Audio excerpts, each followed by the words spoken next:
আজকের আলোচ্য বিষয়। জানতে চাই আপনাদের কাছে মুক্তির পথ কয়টা? আমার কথা শুনতে জবাব দিবেন। নাজাত বা মুক্তি পাওয়ার পথ কয়টা? সবাই বলেন না কয়টা? মুক্তি পাওয়ার পথ কয়টা? আল্লাহ রাব্বুল আলামিন সূরাতুল আনআম 153 নম্বর আয়াতে আল্লাহ বলেন, ওয়া আন্না হাযা সিরাতী মুস্তাকিমা। নিশ্চয়ই এইটা হলো সরল সঠিক পথ। সুবহানাল্লাহ।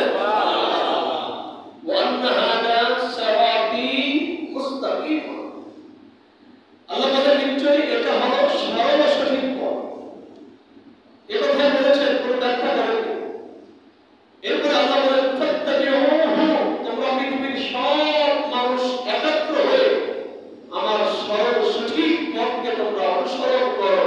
একটু জোরে বলে সুবহানাল্লাহ।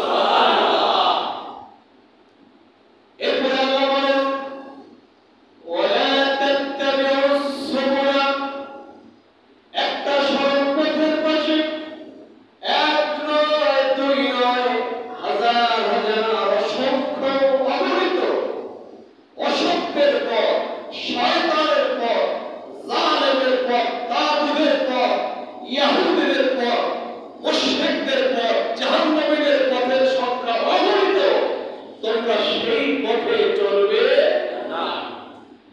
আল্লাহ বলেন সরল সহজ পথ থেকে ডাইভার্ট হয়ে তোমরা যদি অন্য পথে চলে যাও, কি হবে? ফাতাফাররাকা বিকুম আন সাবিলি, সেই ইসলামের সঠিক পথ থেকে স্লিপ কেটে পড়ে যাবে, সে আর সত্য পথে ফিরে আসতে পারবে না।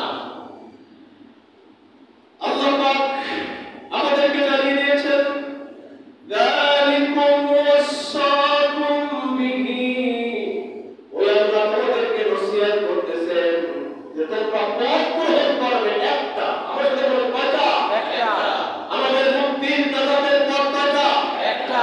আল্লাহ বলেন লাআল্লাকুম তাত্তাকুন, তোমরা যদি একটি পথের উপরে থাকতে পারো, আশা করা যায় তোমরা আমার ভয় নিয়ে তোমরা হাসরের ময়দানে উঠবে। সুবহানাল্লাহ। বাবাজি খুব মনোযোগ, এদিক ওদিক তাকাবেন না, বোঝার জন্য বলছি। নাজাত ও মুক্তি লাভের একমাত্র পথ কয়টি? একটি।